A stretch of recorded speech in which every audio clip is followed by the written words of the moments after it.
Where is a good and all-powerful God in a world of suffering?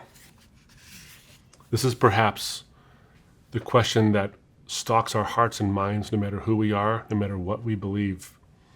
I know people who have been followers of Jesus for decades who have asked this question when they've experienced unimaginable suffering.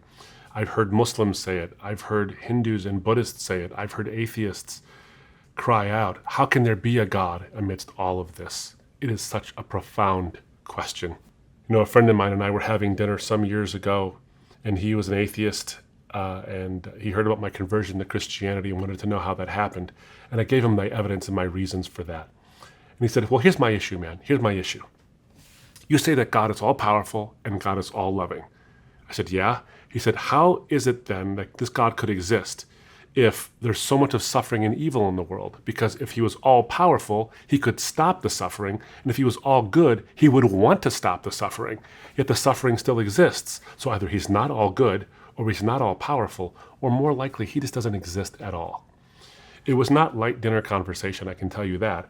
And we got into quite a few answers. The good news is this is the so-called problem of evil, and there are various answers to this, and most of the answers center around the idea that it's not illogical for a good and all-powerful God to exist in a world where suffering and evil exist. The question is more of probability. Is it likely that God doesn't exist in a world with so much evil and suffering? So here's how I responded to my friend's question. The first way I answered was academic. I said, if God exists, then he would be a being who knows all things. Would you agree? He says, yes, if he exists, he would know all things. He would know all past things. He would know all future things. He would know all present things, but he'd also know all future possible things, things that could have happened but didn't happen. He would know that, right? And my friend said, yeah, sure, okay, that's possible. I said, okay, now isn't it possible then that a God who knows all of that could allow, not cause, but could allow some form of suffering to exist in our lives or many lives, but that suffering could result in a greater possible good that could happen either 5 minutes from now or 50,000 years from now? Isn't that possible that he could do that? He could allow it even though we won't see the outcome. And he said, no, not possible.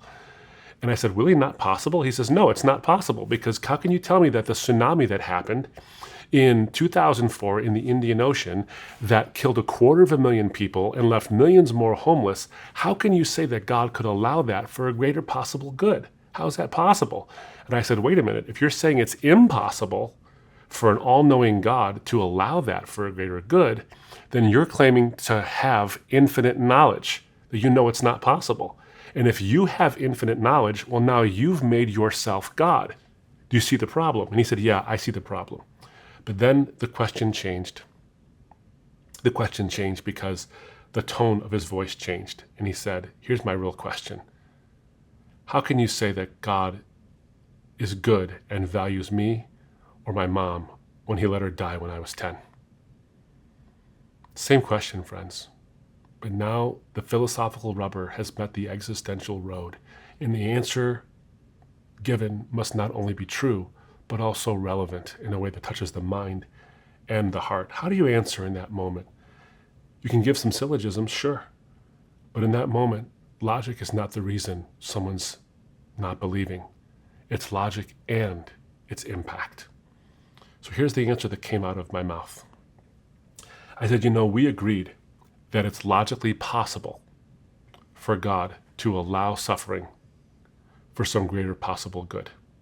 And he said, yeah, I see that it's at least possible. I said, yep, God could allow suffering for a greater possible good and we won't know it. He said, yeah, okay. So I responded, are you comforted by that at all? And he said, not really. I said, yeah, me neither. It's a nice theory, and that's all it is. It's a theory. And anybody who believes in some kind of a God who's interactive in the world can say God works in mysterious ways. And it's a platitude and it doesn't help. He says, no, it doesn't. I said, as a Christian, though, I can tell you that I don't have a mere theory that God could allow suffering for a greater possible good that we can't see. As a Christian, I can tell you what I believe goes beyond theory.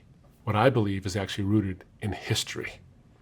I believe that God can use suffering for a greater possible good because God used his own suffering for the greatest possible good there could ever be.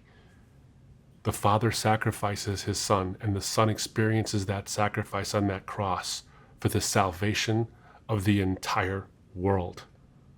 So I can trust that God can use suffering for a greater good, because history tells me that God did use suffering for the greatest possible good. I said, you asked me one other question. Not only how do I know God is good, but how do I know that he values my mother?